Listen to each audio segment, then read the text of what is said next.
नमस्कार दोस्तों, फिर से एक नई कहानी आप सबके लिए लेके आए हैं। पौराणिक कथाओं के अनुसार एक बार देवर्षि नारद को इस बात का घमंड हो गया था कि कामदेव भी उनकी तपस्या व ब्रह्मचर्य भंग नहीं कर पाए।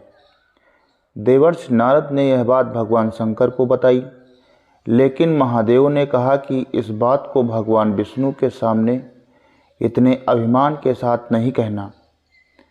शिव के मना करने के बाद भी नारद मुनि ने यह बात भगवान विष्णु को बताई। तब भगवान समझ गए कि नारद मुनि में अहंकार आ गया है। इसे खत्म करने के लिए विष्णु ने योजना बनाई। नारद मुनि भगवान विष्णु को प्रणाम कर आगे बढ़ गए। रास्ते में नारद मुनि को एक सुंदर भवन दिखाई दिया। वहाँ की राजकुमारी के स्वयंवर का आयोजन हो रहा था। नारद उस जगह पर पहुँच गए और वहाँ की राजकुमारी विश्वमोहिनी को देखने लगे। दोस्तों, आपको बता दें कि विश्वमोहिनी को देखकर भगवान नारद मोहित हो गए। भगवान विष्णु की माया के कारण यह सब हो रहा था।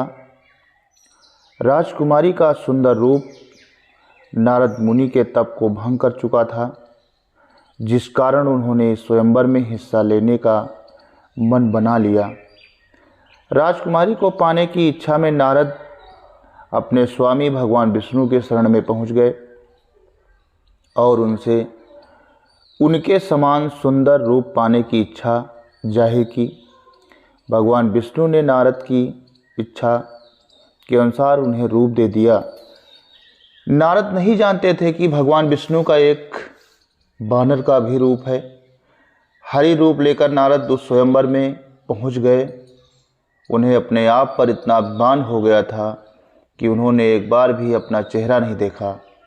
नारद को इस बात का विश्वास हो गया था कि हरि रूप को देखकर राजकुमारी उन्हीं के गले में वरमाला पहनाएंगी, लेकिन ऐसा नहीं हुआ। राजकुमारी ने उन्हें छोड़ भगवान विष्णु के गले में माला डाल दी। नारद के रूप को देखकर जब उनकी हंसी उड़ाई गई तो उन्होंने सरोवर में जाकर अपना चेहरा देखा और उन्हें भगवान विष्णु पर क्रोध आया। क्रोध के वश में आकर नारद जी ने भगवान विष्णु को श्राप दिया और कहा कि जैसे मैं स्त्री के लिए धरती पर व्याकुल था, वैसे ही आप भी मनुष्य के रूप में जन्म लेकर स्त्री के वियोग से व्याकुल होकर धरती पर भटकेंगे और उस समय आपकी वानर ही सहायता करेंगे। लेकिन भगवान की माया का प्रभाव हटा।